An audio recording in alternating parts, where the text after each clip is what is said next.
आज हम बात करेंगे जीएसटी के एक बहुत important section 17 apportionment of credit and block credits. इस सेक्शन का मेन पर्पस सिंपल है। जब आप गुड्स या सर्विसेज का यूज़ पार्टली बिजनेस और पार्टली नॉन बिजनेस पर्पस के लिए करते हैं या फिर टैक्सेबल और एग्जाम सप्लाईज दोनों के लिए करते हो तो आईटीसी का पूरा बेनिफिट नहीं मिलेगा, सिर्फ एलिजिबल पोर्शन मिलेगा। और इस सेक्शन का दूसरा पार्ट बताता है कि कौन सी सिचुएशंस में आईटीसी बिल्कुल अलाउड ही नहीं है, जैसे कि motor vehicles for personal use, food and beverages, construction on own account, CSR activities, personal consumption, lost goods, free sample. चलिए एक एग्जांपल से समझते हैं। मेसर्स अल्फा एंटरप्राइज का जुलाई मंथ का डाटा है। ऑफिस फर्नीचर जिस पे जीएसटी 18,000 का है, पूरा बिजनेस यूज़ है तो full ITC allowed.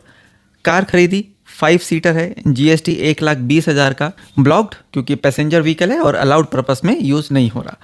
Catering for client event GST 9,000 का है, ब्लॉक्ड रहेगा अनलेस हमारी आउटवर्ड सप्लाई सेम कैटेगरी की हो, यहाँ इस केस में नहीं है।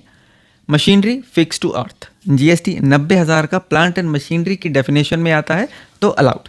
रॉ मटेरियल 72,000 रुपये का जीएसटी, जिसमें से 60% टैक्सेबल गुड्स बनाने में और 40% एग्जाम गुड्स में यूज़ हुआ। सिर्फ टैक्सेबल पोर्शन का आईटीसी मिलेगा। 72,000 इंटू 60% 43,200 अलाउड रहेगा।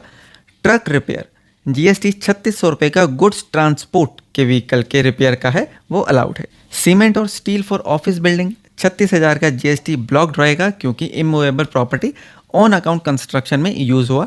फ्री सैंपल का जीएसटी 5,400 रुपये का ब्लॉक्ड रहेगा। मतलब टोटल जीएसटी पेड था 3,54,000 का, लेकिन सेक्शन 17 की वजह से सिर्फ 1,54,800 का आईटीसी मिलेगा। बाकी 1,99,200 का तो ब्लॉक या एग्जाम पोर्शन में चला गया।